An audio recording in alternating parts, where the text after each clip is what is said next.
Hello and welcome to Forever Rugby on Forever Sports. And one of the games of the tournament, I think, Japan beating Samoa 28 points to 22. But what an absolutely brilliant performance from a 14-man Samoan side, who despite going down to 14 men in the 60... trying to remember actually now, maybe not even actually, I think about the 58th minute with Ben Lam getting a red card, actually ended up almost coming back to win. And the Japan side, which are technically, I suppose, ranked actually below Samoa, but I think a lot more expected from them as a side, at times looking very good, but almost compromising that lead that they did build. And once they're looking very comfortable when they're sitting at 25 points to 8. So from going from 25 points to 8 to win 28 points to 22 shows you how resilient Samoa were. And an absolutely epic contest. And really interesting comment on the watch-along was that whilst the teams are not potentially the highest ranked sides in Pool C and Pool D, they have presented some of the best games, and this game was just testament to that. Absolutely brilliant from both teams. Really, really watchable. Yes, a couple of cards, but not too much controversy, I don't think, really, across that game. I think the red card for Ben Lam was a red card. I think both yellow cards were pretty clear-cut yellow cards, so I don't think there's too much to talk about with regards to that. Right, before we break down the game and exactly what happened, please do smash like on the video. Please do subscribe to the channel as well. It all started off pretty well for Japan as they went over in the 30th minute with Peter Labaskakni going over and Rikia Matsuda adding the extras after a missed penalty in the second minute from Samoa. A pretty difficult effort, to be fair, for Ala D'Angelo Lealua. About 60, 55, 56 meter kick. I'm not quite coming off there. Samoa did respond to that Japan penalty by when Leola added to his points tally by adding an extra 3 points in the 25th minute, which was basically immediately cancelled out, or cancelled out a bit further by the penalty by Matsuda 3 minutes later. There was then a yellow card to Jonathan Tumatena, a bit of a silly one to give away, a cynical foul as Japan were on the front foot, and Japan made that count because they scored literally in the same phase of play, and then it was actually retrospectively yellow card even after the try. Matsuda adding the extras to make it 17 points to 3. But a yellow card from Shota Hori presented the opportunity for Samoa to make a comeback. Salela Lam going over in the 38th minute. Christian Lealafana missing the conversion. So halftime score 17 points to 8. Japan ahead, deservedly ahead, but not out of sight.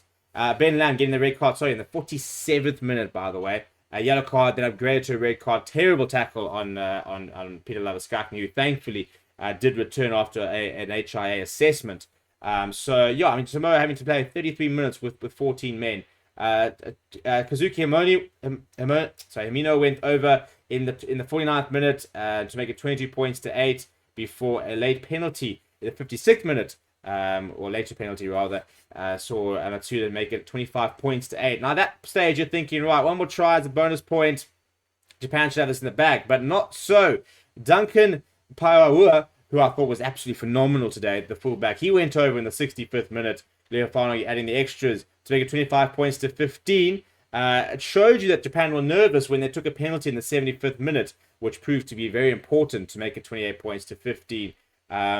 With Samoa then scoring a try through Christian Leofano in the 78th minute, adding the extras, 6-point game, just not enough time really. I think if that game another 5 minutes, Samoa could very well potentially got on to win it. So very, very much, but almost panic stations for Japan.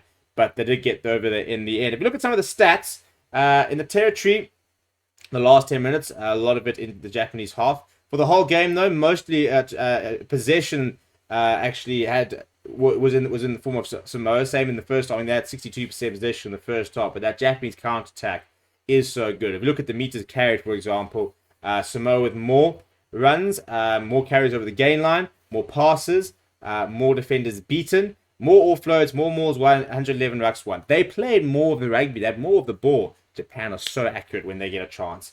If you look at the set pieces, for example, Samoa flawless, 5 out of 5. Japan losing 3. Lineouts were not particularly good for either side. A couple of poor lineouts.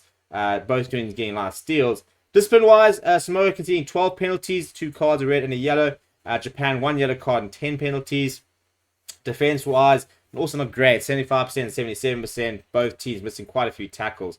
Almost 50 tackles in total actually missed.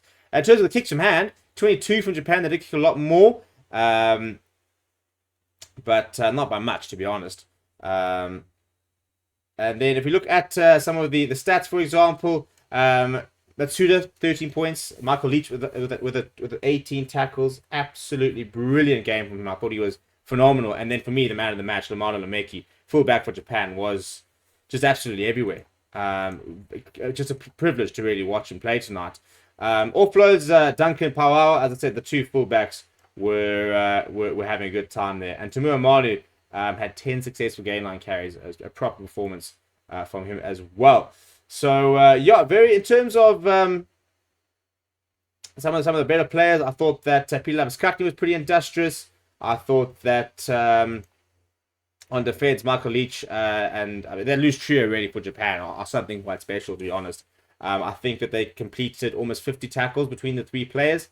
Kazuki Himino had the fewest tackles between that loose trio with 15.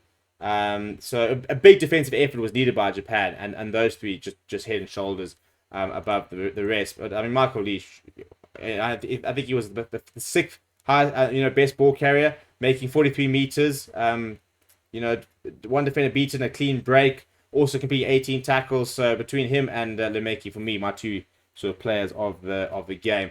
But John, let me know what you thought about the game down in the comments below. Please do smash a like on the video. Please do subscribe to the channel as well. Pretty important game coming up now for Japan against Argentina. They could have potential to try and find themselves in a second quarterfinal, back-to-back quarterfinals of the World Cup if they are to do it. But they'll probably need to beat Argentina. Which, tell you what, if they pitch up, could happen. Let me know what you think about the game. Smash a like on the video. Subscribe to the channel as well. And I'll see you guys soon.